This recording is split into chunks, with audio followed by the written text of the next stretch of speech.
Welcome back to D-Living. As you sat in the comforts of your home watching the Oscars on Sunday night, did you know that there were 8.9 million tweets during the telecast? Now, if you were a part of this trendy movement, then you know why it's so effective. But if you're not sure what the hype is all about, we're going to share tips on how you can translate this into profits with your business.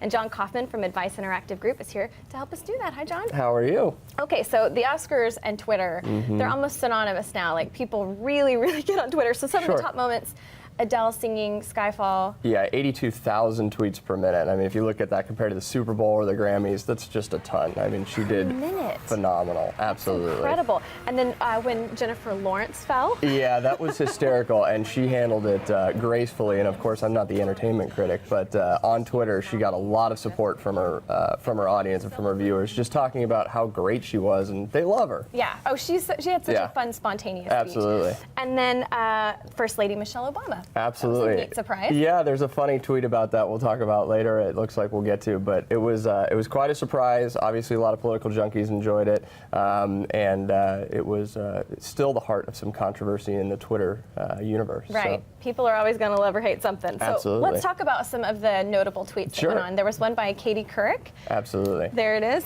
So this was one of the nice ones from Katie Couric, talking about Barbra Streisand singing on the Oscars. So this was a really fun, nice example of some of the tweets of the evening, which there were many. There were many. So she does a great job. She always talks about different news, various entertainment things. So she's always out there. Well, and before we get to our next tweet, I want to know, why do people like to do this? Why do people like to comment so much, do you think? I think people like having a natural conversation. I think Twitter has become more and more popular from Facebook because you're not necessarily sharing a bunch of totally random information with a lot of strangers or even your close family, depending on how you use it. Right. You're talking to people about topics that interest you, that are trending around what you're interested in. People use it for businesses, people use it for their individual knowledge base, for making friends, whatever it may be. From a business perspective, though, it's great. So listen to the audience. We talked about that last week, and hear what your consumers are saying about your product, but also to use it from a sales perspective, where you can go out and actually align yourself with some other big influencers in whatever it is that you're doing, and talk about how you align nicely with those Help get the word products. out. Absolutely. Well, so one of our next tweets was from NYT Movies. This is the New York Times. Yeah. So the New York Times is always quite controversial, and obviously the McFarlane joke that he talked about, the actor.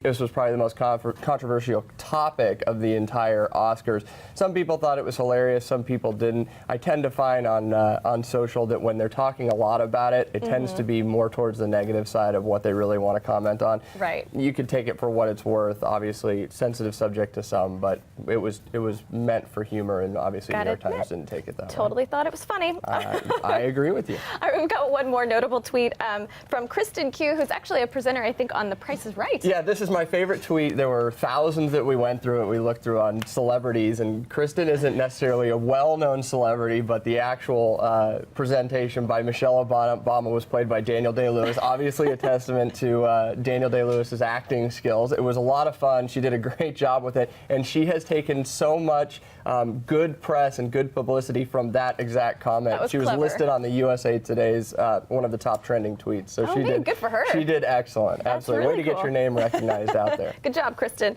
All right, so now we're going to talk about some questions that we were sent by viewers that they have about Twitter.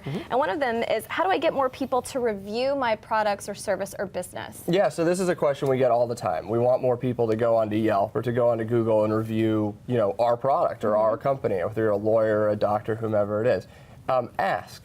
Just ask people. Go out there, present something informationally, give them an iPad when they walk into your service and say, hey, did you have a great experience? If you look at what people review, they're more prone to reviewing negative things just because people have a gripe and they get on a review. You look at Carnival Cruise Lines.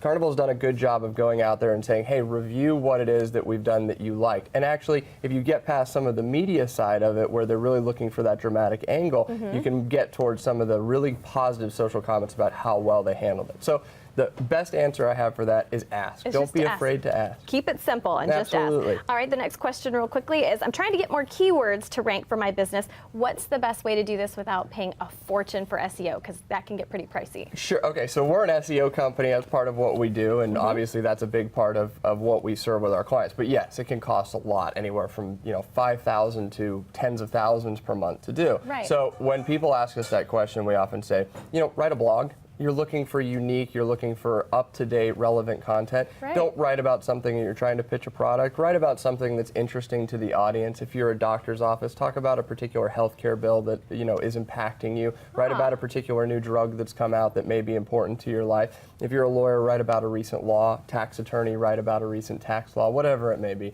There's a lot of different things that you can do in the blogosphere to really keep up-to-date, fresh content there, which will really help from a keyword standpoint. Make sure you're using the keywords that are relevant to what people are actually searching for online. And then as the business grows, they can hire you.